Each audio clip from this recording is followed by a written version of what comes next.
Truly, God was speaking to me through this moment, and He was telling me, like, girl, all along, while you've been trying to be nice to everyone, you've been so ignorant,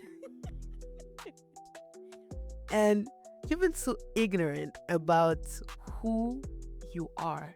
And it reminded me of that verse that says, "My people perish due to lack of understanding."